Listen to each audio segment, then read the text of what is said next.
Wubba lubba dub dub, fellow armchair Imagineers. Tiki here. And Blue Dragon 5. And Jacob Weil.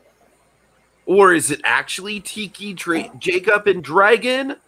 Or are they little Kaiser Soze imitations of Tiki, Jacob, and Dragon meant to throw you off? That's the question. You don't know. You're going to have to watch the podcast to find out. All right. Okay, guys, so tonight we are talking Rick and Morty, season 6, episode 1, Solarick. Yeah, this is pretty damn good. I would say across the board, through all the internet fandom, people are saying this is a pretty good return to form for Rick and Morty. Easily the best season premiere since season 3. Are y'all feeling the hype train? Are you aboard the hype train? Woot woot. Well, I think it certainly started strong and kind of a little differently than the usual Rick and Morty season. So I was I was rather kind of impressed by that. We kind of started with the with the canon, as it were, instead of kind of either doing a little surprise attack of it mid-season or at the end of last season, like we did, and we kind of continued on from there. And it feels like I don't know. Ultimately, it kind of feels like it was all part of the plan.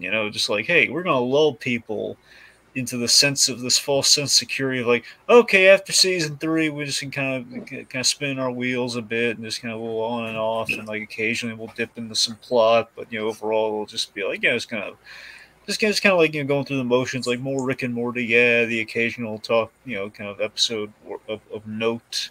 Then we'll kind of get into a groove, and it's it'll keep people guessing. It's like, but 2 seasons down because we've been approved for so many seasons in advance. We're going to give them, like, it's season 6. We're going to give them a Better Call Saul's worth of like, kind of like wish fulfillment stuff in episode 1. Yeah, Jacob, how you feeling, buddy?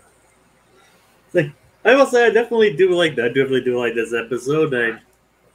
I still remember last season's premiere, mainly because of Mr. Nimbus, who, what does Mr. Nimbus do? He controls the police. Exactly. He controls the police. Exactly. Oh my god. That is a top tier Rick and Morty quote. He's Mr. Nimbus, Summer. He controls the police. Tiki, Mr. Nimbus controls the police. How could you forget that? I know. All due respect to Mr. Nimbus, that was quite a fun episode, but I think this one really hit it out of the park. Yeah, I know. I'm just saying, I still remember then, and I will say, this as far as this episode goes, I don't even remember what the season premiere for 3 was. So by default, 3 was it was like when Rick was in the Citadel of Rick's prison. Total Recall, right? Yeah, that one. Yeah. It's like, well, that tells you how memorable that was to me, I guess. Well, Total Recall was actually, I think that's a great episode, but it was one of the last great episodes for me, at least. Remember, that's the one that ended with the whole Szechuan. So yeah, exactly. Yeah. That was the infamous Szechuan episode. Yep, that's when the show basically hit its apex of mainstream popularity. I always remember the 3rd season premiere for a very different reason, if memory serves. I remember it because it hijacked Samurai Jack. Yes, Jacob. But as I was saying about my opinions of this episode, I have read a few things that they're looking at, the creators look back, see what worked, saw what didn't work, and they're trying to kind of like a combination of going back to the basics, but also striving a new path forward. And I can kind of see that with this episode, where it is a back to basics, but it is moving the plot forward in a way that makes sense, but isn't too overwhelming for people who aren't up to snuff with the show's plot. So I think, as you said, a good return to form. All right. So we have 3 main plot lines going on this episode. We have the Beths and Summer, which do you want to crack that out now? Because I think it's not necessarily bad in the way that some of the Beth and Summer stuff from season 5 could be like just objectively bad. I just thought it was probably like the most fillery stuff of the episode. It was basically there to serve a plot function, and that's pretty much it. It was, it was like, okay, Yeah. well, that's fine. I think the best part of it was the fact that Rick has kind of a secret weapons closet of Marvel weapons, which I found quite delightful. There's Thor's hammer, there's Magneto's helmet, and of course, there are the adamantium X-23 gloves, which were I have awesome. a feeling we're going to get a lot of use out of the Wolverine claws this season. I mean, maybe, but at the very least, it is rather fun. Yes? The episode even opened with a reference to, like, I don't have a helmet. I don't have a helmet like that Marvel guy. Yeah. Yeah, I do enjoy the whole opening of the episode basically being an Endgame parody. Space Beth is a perfect parody of Captain Marvel. Yeah, so the sorry, right. So yeah, it's kind of funny that we're making our MCU references, given the fact that ever since last season, a number of our Rick and Morty writers are in the MCU right now. Mm-hmm. Yeah. Anyway, so we have the Endgame setup at the top there with the return of Space Beth playing the role of Captain Marvel. With it's kind of like, hey, there's a room full of more at this party. He's like, oh, it's terrible, corny. That's you. See this motion? That's you right now. He's like, yeah, I don't have to rescue you. Oh yeah, real mature. Yeah. I'm not gonna lie, I thought that joke went on a bit too long. I don't know. I wasn't big on that joke in particular. Well, right, Dan Harmon. All right. At least whoever wrote the episode. All right, fine. Right, whoever wrote the episode. By the way, did you see Dan Harmon in the Inside the Episode thing recently? No. He's looking really good, man. He's gotten in shape. I think he's healing. I think he's doing well. Yeah. The one thing I do like about the episode is that it's essentially kind of like the characters are doing everything they can to just get back to the status quo, but the dumbest of decisions and plot contrivances are forcing the status quo to just go in wildly different directions. What do you guys think of the title misdirect of this episode? I thought it was a misdirect. I could be wrong. I could be reading into it. But the whole Solarick, I'm thinking, is like, hey, premiere of the season, we're going to fake everybody out thinking there's going to be a Solar Opposites crossover. I wasn't thinking that. I was thinking like Solaris. Oh. Yeah. Yeah, I wasn't thinking of Solar Opposites at all. Oh, actually, really? No. Solaris? No, Solaris makes sense because Solaris, if I remember correctly, that movie is all about... It's basically all about a guy who creates an AI version of his dead wife. So yeah, that actually makes a lot of sense for the title when given the Diane of it all. Yeah, okay.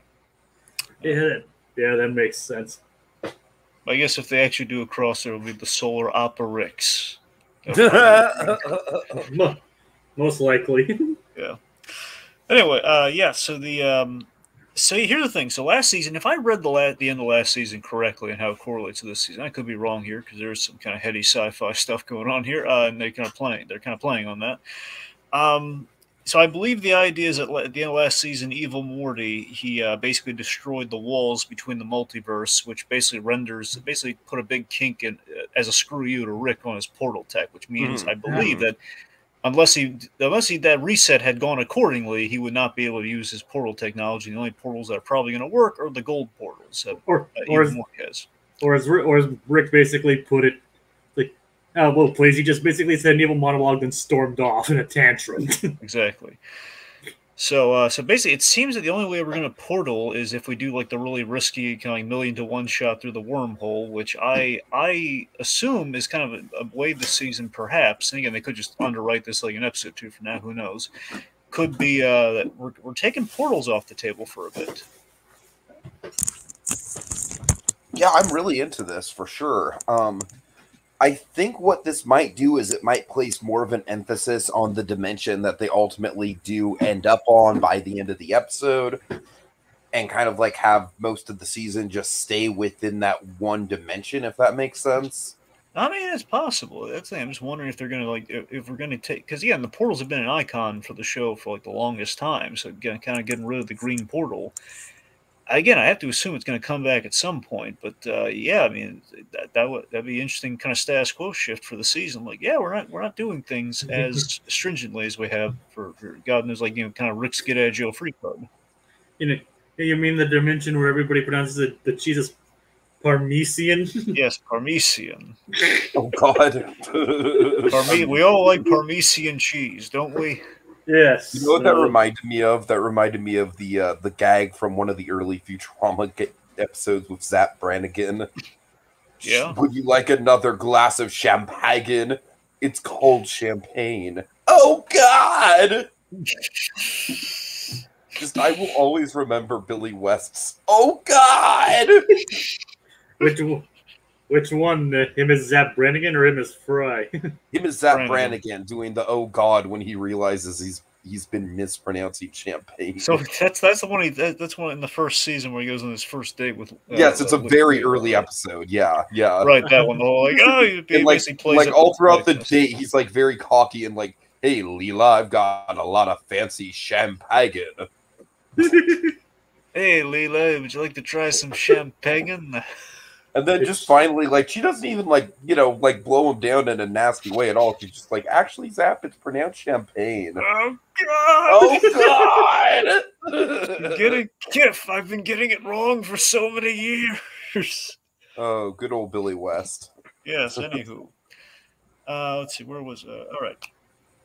So yes, so I do really like the idea of this episode that with the portal reset to try and fix this, we're basically sending everyone back. Basically, we're going full canon this episode, like deep cuts canon, which I gotta tell you, I think played a lot better on the rewatch than the first watch. Not that it didn't play, but I think it becomes like much simpler than I was fearing. Is like, oh man, all those universe switches and everything, especially the off-screen ones. I don't think we're ever going to be able to keep track of whose universe is from who. But I think this episode actually does lay it out pretty straightforward. Like, okay, that's honestly, I think the best strength of this episode is it's basically like the episode equivalent of one of those like graphs connecting different people to different universes, and I feel like it's not only a really fun episode in that regard, but it's also a very economic, like, kind of like a lot of people are going to point to this episode for a catch up, fundamentally you are here on the canon. You know what I mean? Yeah, I think the word you're looking for was flowchart, Tiki. That was the word I'm looking for. Thank you. Right. So, at least some interesting revelations too. Yeah. So let's break those down a little bit here. So, of course, we reestablished, because it's been a while, that our Rick is, and we established at the end of last season, so it's not that we officially established, and we had the whole big canon flash during the big evil Morty monologue, that our Rick, the one we've been following, C-137, that is essentially, that's Rick Prime. It's the Rick that matters. He's the origin story Rick that, from the, that we've been building this since season 3, by the way, because we had the iffy, like, oh, did he make it up or did he not make it up? And then season 5, we confirmed it. The Rick with the tragic origin that his Beth and Diane blew up from this kind of the Rick in Black. He's been going on his Blade Runner kind of like hunt throughout the multiverse for the Rick in Black. The Rickest Rick. Yes, the Rickest Rick. Absolutely. So we reestablished that, and of course we see the sad home life of C-137 here, where he's oh god, it's so horrifying. So he has the voice of Diane, like always, like off into the other room, calling out to him and basically guilt tripping him. I feel like this is like one of the ultimate like dives into Rick's straight up nihilism right here. Like this is one of the ultimate symbols of his nihilism and just how much he straight up hates himself.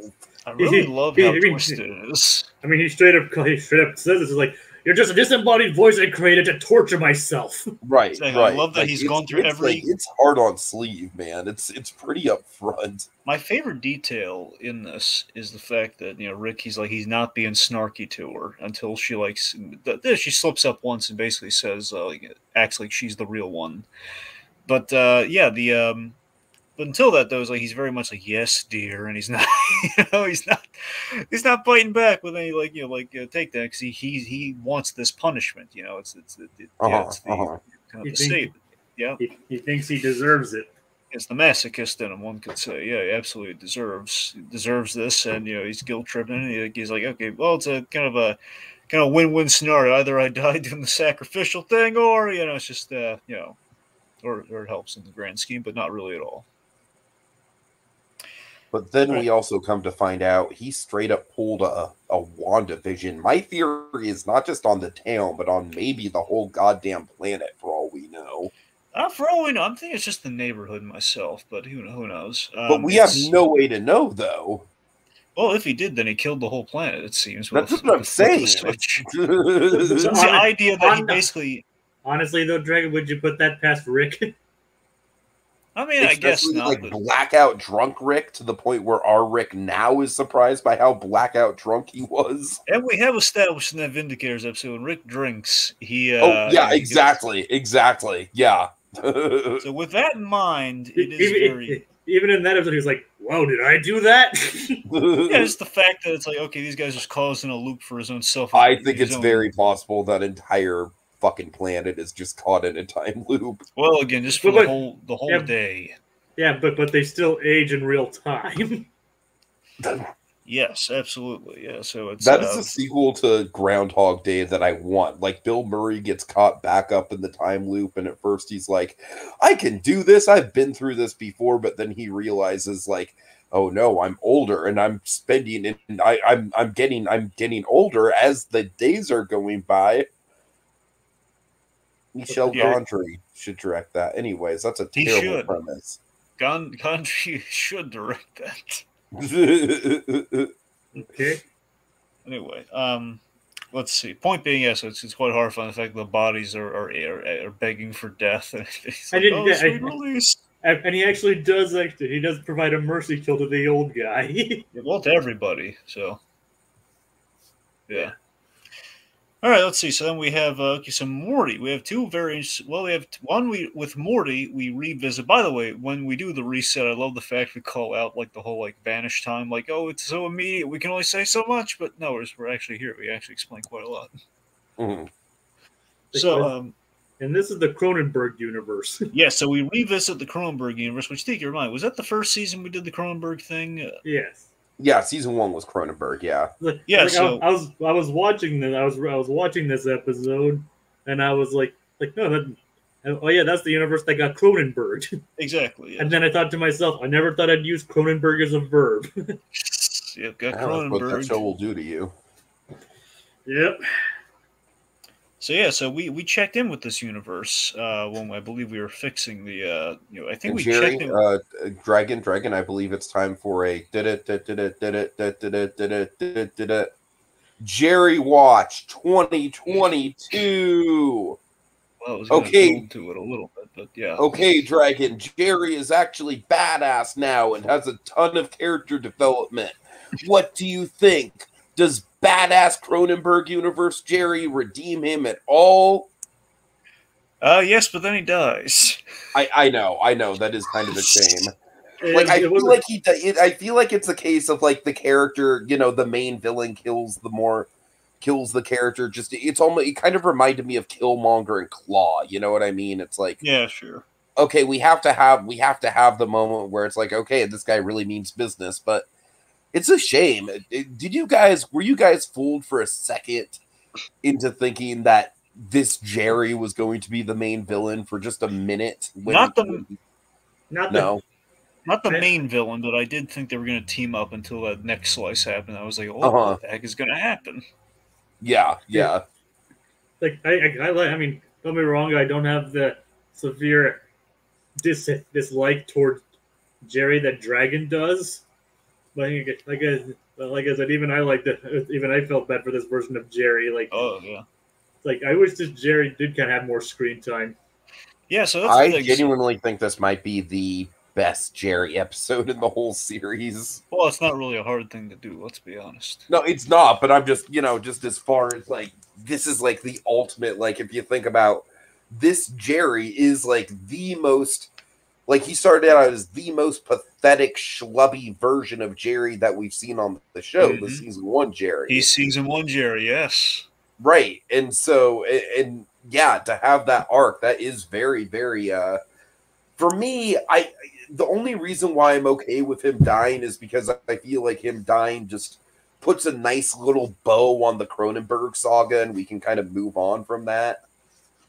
Yeah, so a couple things I want to note with Cronenberg Jerry is one, I do think it has to be like a meta call out in some degree, right? Like I know some people like myself don't like Jerry, so we're gonna call out why we need Jerry, at least in the theory of the show, why we need Jerry to suck, and we basically kind of, in a sense, we had this Jerry say, "Well, Morty, I'm cool now. Does it make you feel better?"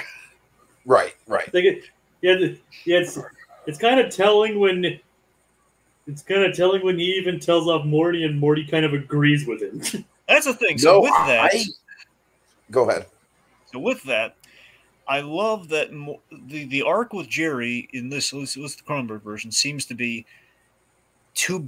very useful, be very effective, to be competent.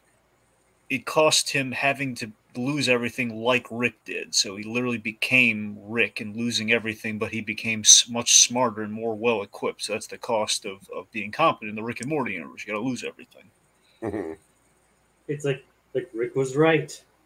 I had to lose everything. Yeah. The line of the line cutting that was so cutting to me was very similar to what you just said, Jacob. But he's kind of scolding Morty. He's like, "Oh, I'm glad you think I'm cool now, Morty. It only cost me fucking everything." Yeah, that's the meta call out that has. I love it. I love it. Well, I'm another Rick now. Look what's happened. Right. Yeah, but again, it does really give kind of a. Again, it's kind of like, so cavalierly do we destroy or do terrible things to these multiverses, but it really does give you kind of a moment of kind of pause and just kind of Morty like revisiting kind of an adventure and seeing the damage that has been done. Like he's wrought. Like literally, this is what it looks like at the end, the state of the world you left in. And he's literally the reason that universe got Cronenberg in the first place. Exactly. So I like that Morty is facing consequence, or Rick is trying to kind of get closure. So again, kind of our stories are kind of going on these interesting tracks. And even he doesn't. Even at that point, Morty doesn't even blame Jerry for the way he is. Like he's upset with him. Obviously, he's like, I tried to steal your shit. Sorry, I thought you had cooler shit. Yep. But even at that point, he's like, he sees Jerry's point. Yeah, at least he left a note. 2 notes, actually. Unlike Morty. Yeah. It's like we can all agree that Cronenberg Jerry was pretty damn awesome. He was. He was. It's like you abandoned me. Like you abandoned us, Morty. Okay, so one other note about Jerry. We get official confirmation that the Jerry we've been following since season 2 is the daycare Jerry. I love that. Like, I don't know, like, oh yeah, the Jerry Baree. The Jerry Baree. Yep. Oh yeah, deep cut.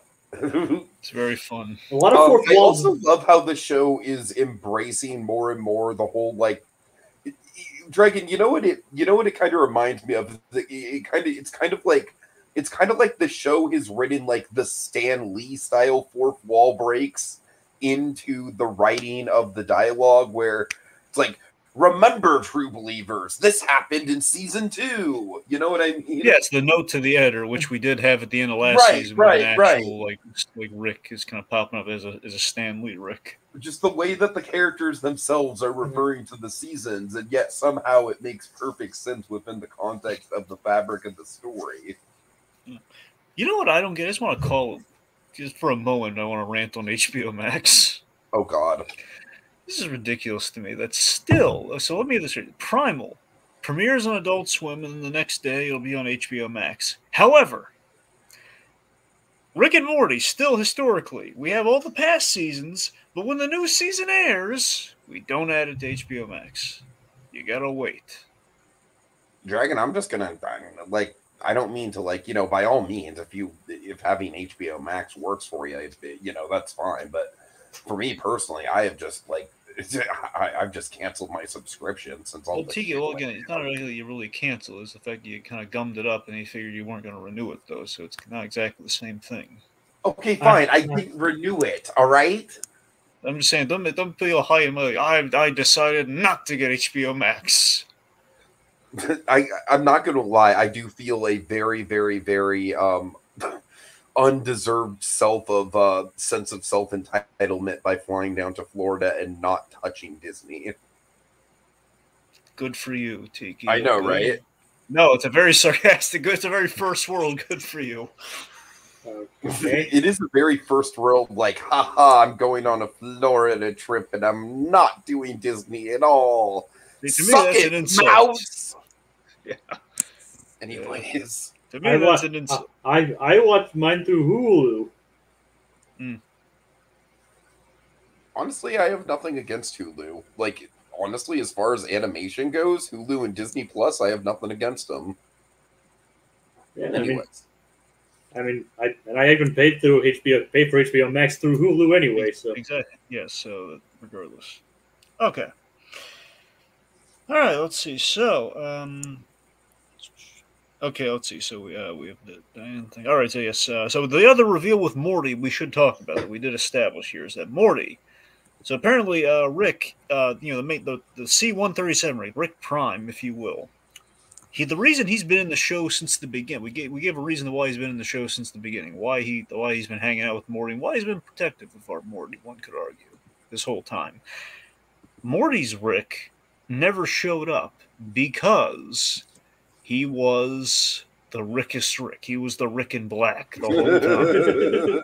Bum, bum, bum. yeah, That makes a lot of sense. I really, really like that development. It does. It adds like that layer of like, does he protect them because he cares or because he wants the bait? But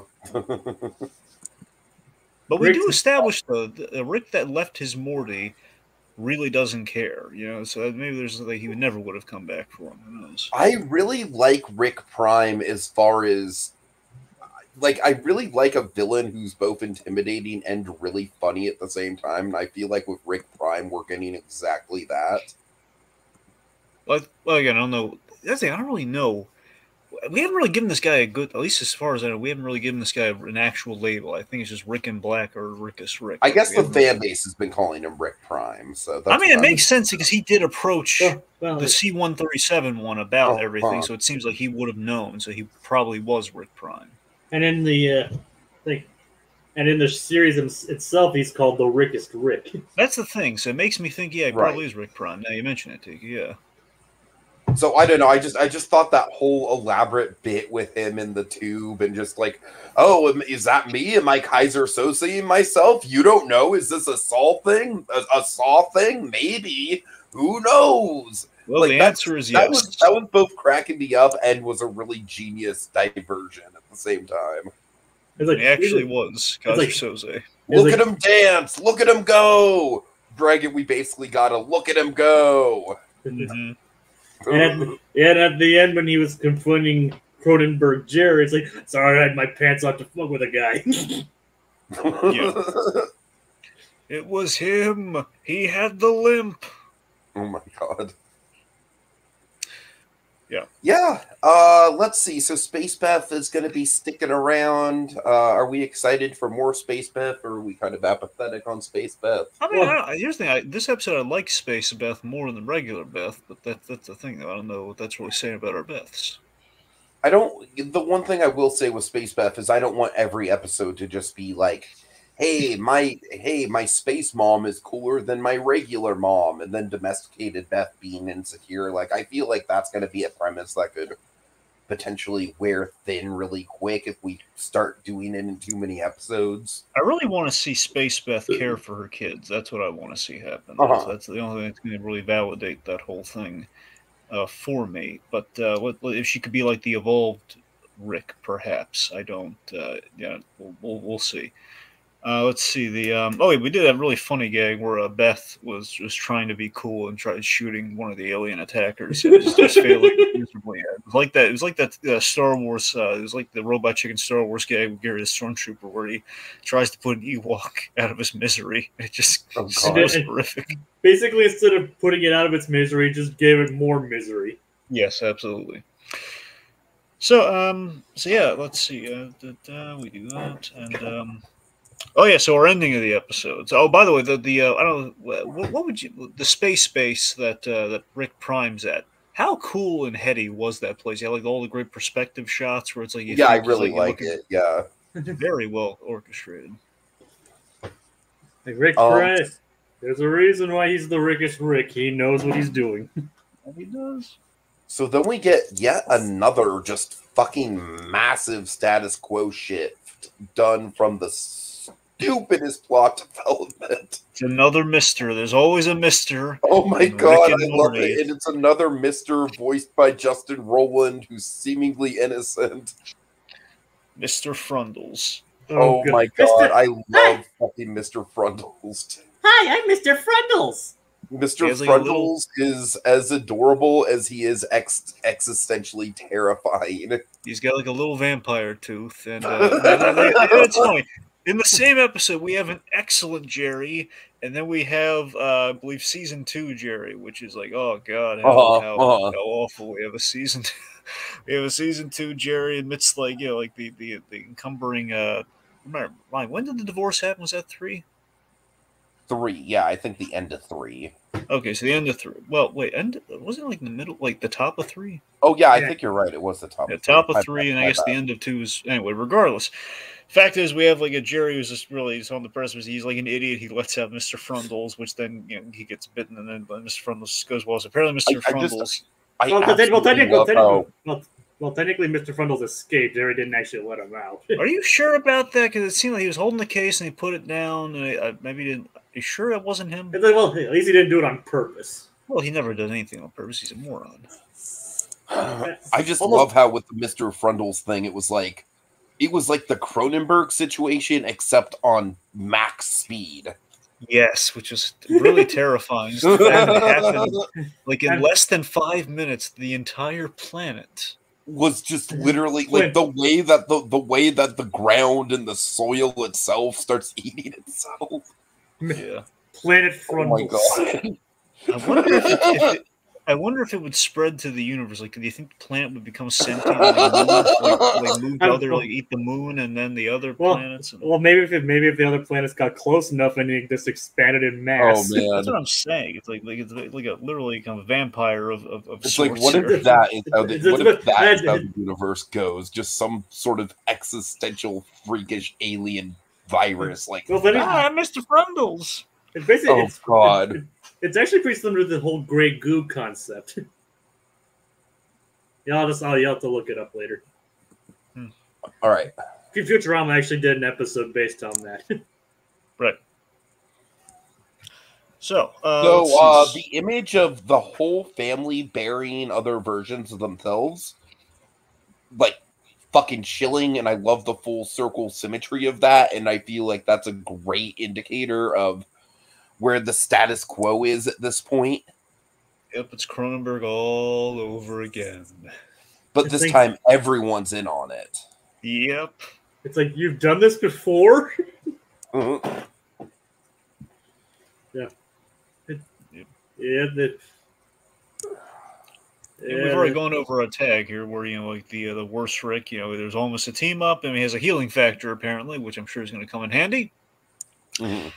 And there's a genuine, there's a suaveness and a menace to this Rick, man, where he just says, "Oh yeah, buddy. Oh, I asked myself the same question." He's like, bam, shoots him in the head. Like, wow, that's this Rick is not to be messed with. And even our Rick, the self-doubt that our Rick has. That's the scary part, I think. Yeah, like there's no reason this Rick would be subservient to anyone or to any family system or anything. He's completely devoid of everything. All he cares about is the portal. Now, that's something interesting to think about, by the way. What we need to see is a showdown between the Rickish Rick and Evil Morty. Now, that would be very interesting. Now, speaking of which, it does beg. I think those two might be on a collision course of sorts, because if you recall, Rick Prime, his whole deal was like, you got to create the portal gun.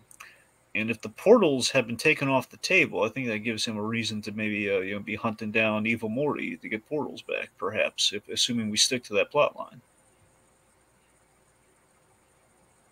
Yeah, I could see that. Just throwing it out there. Okay, I do have a title and description for the next episode. Would you all like to hear it? Sure. Okay. It's called Rick, A Mort Well Lived.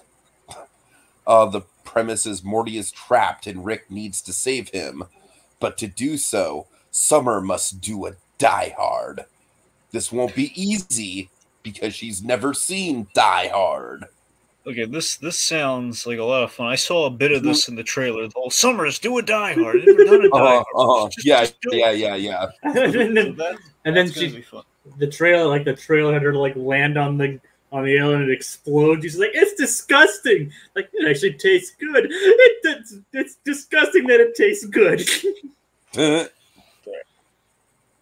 That's gonna be fun. So one thing I will say is that we have been very, very positive on this so far, but I do have a little bit of whiplash still, a little bit of PTSD. I mean, it'd be dramatic to call it PTSD. It's not real PTSD, but, you know, I do have memory of season 3, like, that first episode was really, really kick-ass. Like Jacob said, it was kind of like the height of Rick and Morty being in the cultural zeitgeist.